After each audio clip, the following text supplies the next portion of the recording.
Hey there, hockey fans. Nick Hart here, back with a one-on-one interview. Hope everyone's been enjoying their summers thus far. And hey, because the vaccinations are out, get vaxxed up, everybody. Because the vaccinations are out, we can now do away with the virtual one-on-one interview. And thus, it is my great pleasure to be joined in person with Wilkes-Barre Scranton Penguins head coach J.D. Forrest before you ship off and ship overseas to be the head coach for Team USA at the Hlinka-Gretzky Cup.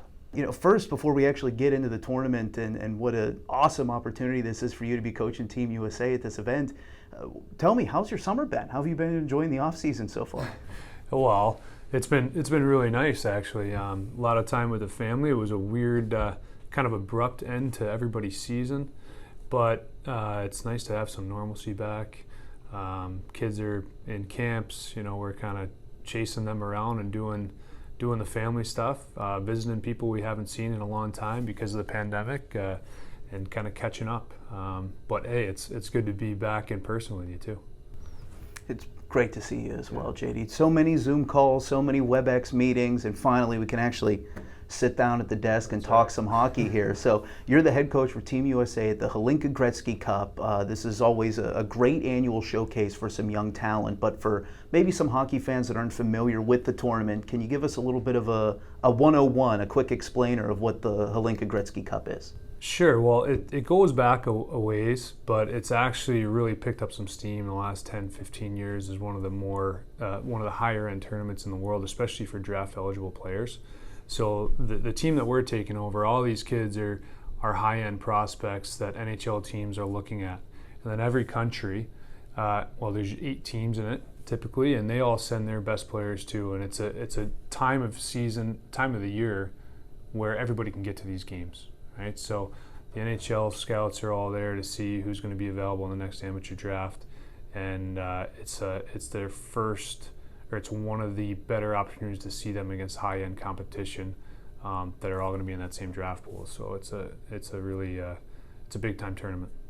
Yeah, and big-time tournament. You talk about this being a showcase for draft-eligible kids. A lot of the kids on your team, they're not going to be draft-eligible for this 2021 NHL draft that's happening right now in July. We're looking forward. We're talking 2022, maybe even 2023 in some cases. And just a few years ago, Team Canada, they won gold, and I think it was 17 of their players on the Hlinka roster ended up being taken in the first round of that following year's draft. So this really is a high-end talent level of young players at this tournament that you're going to have the opportunity to work with.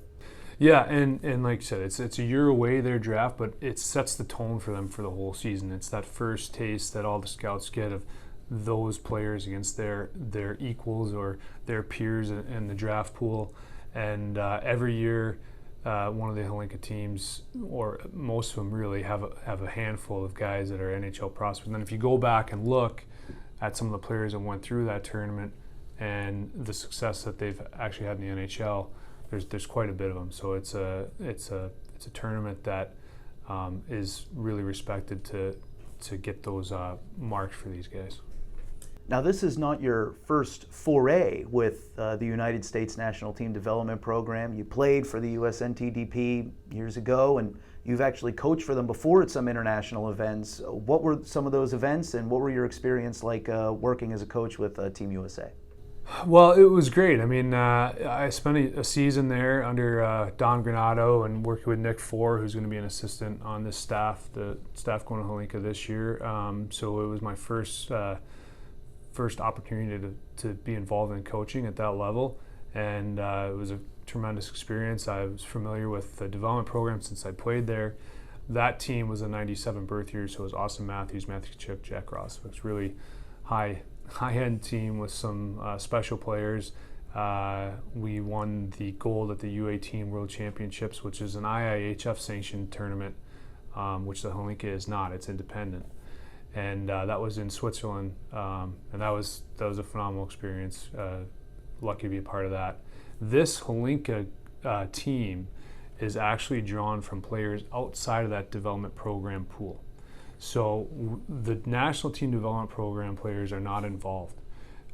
We have a different selection process for this team, and it's a great opportunity for some of those guys that, for whatever reason, they didn't make that team. Whatever the reason is, now they get a chance to go to this big-time international tournament and show what they can do against the top teams from top countries across the world. So it just adds another layer to the opportunity for, in particular, for our players on the U.S. team.